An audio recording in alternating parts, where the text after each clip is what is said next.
This is Optimal Relationships Daily, episode 760, Raising Consumer-Conscious Teenagers in an Age of Excess, by Joshua Becker of BecomingMinimalist.com.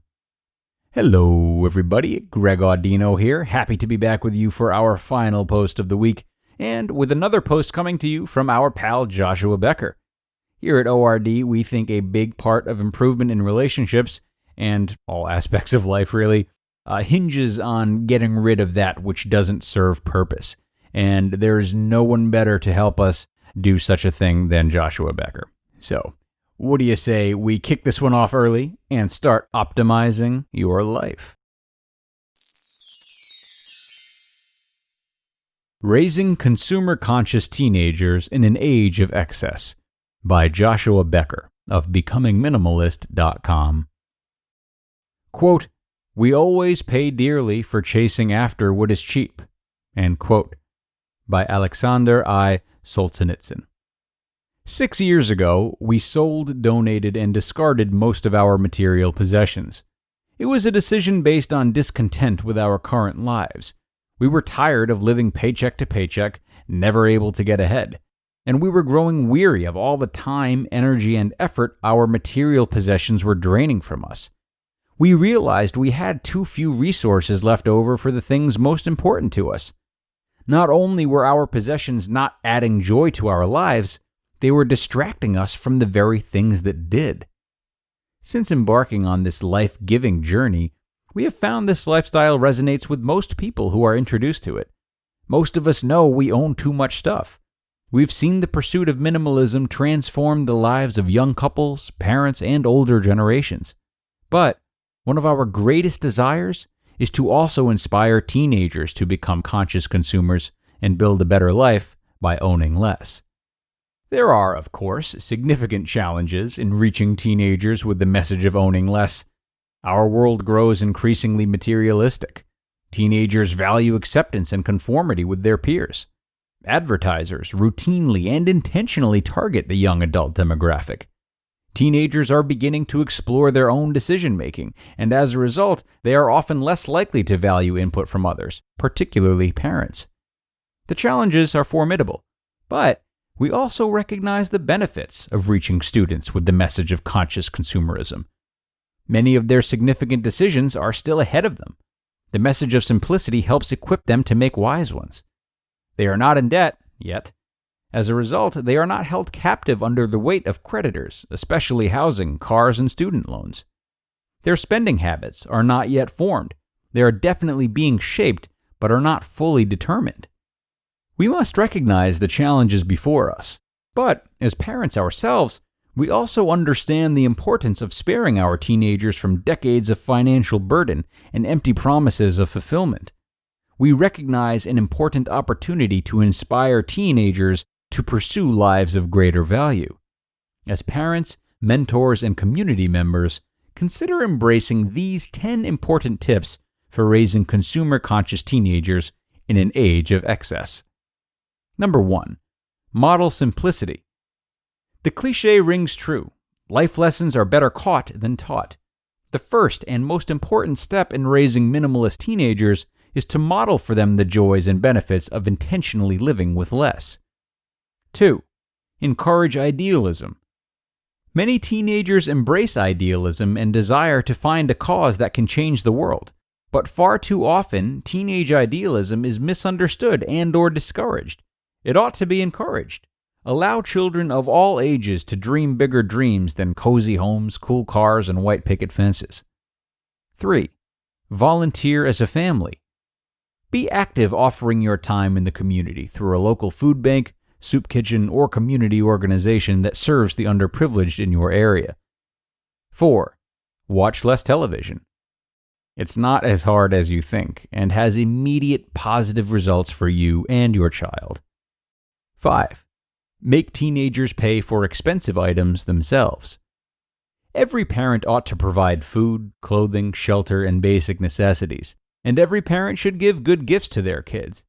But asking your teenager to purchase expensive items with their own money will create a stronger sense of ownership and a better understanding of the relationship between work money, and consumerism. 6. Encourage teenagers to recognize the underlying message in advertising. Advertisements are not going away and can never be completely avoided. Help your child read behind the marketing message by often asking, what are they really trying to sell you with this advertisement? Do you think that product will deliver on its promise? If luck is in your favor, it can even become a fun little game in your family.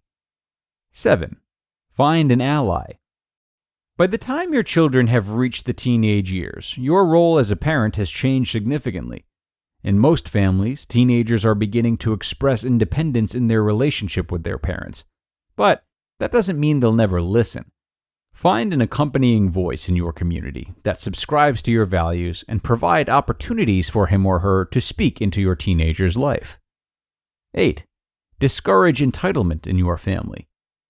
Oftentimes, as parents, we work hard to ensure a significant advantage for our children by providing for them at all costs. But as we do, we equally run the risk of not preparing them for life by neglecting to teach them the truths of responsibility. It is hard work maintaining the possessions of life. Lawns have to be mowed, cars cleaned and maintained, laundry sorted, rooms tidied.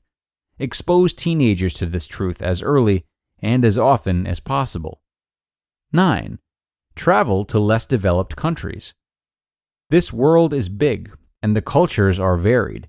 Some of the most teachable moments of my teenage years occurred while visiting third world countries and experiencing the living conditions of those who live on so little. An estimated 6 billion people live on less than $13,000 a year. Their joy and peace has served as an inspiration to me even up to this day. 10. Teach them what matters most is not what they own, but who they are. A man or woman of noble character holds a far greater asset than those who have traded it for material possessions. Believe this truth. Live this truth.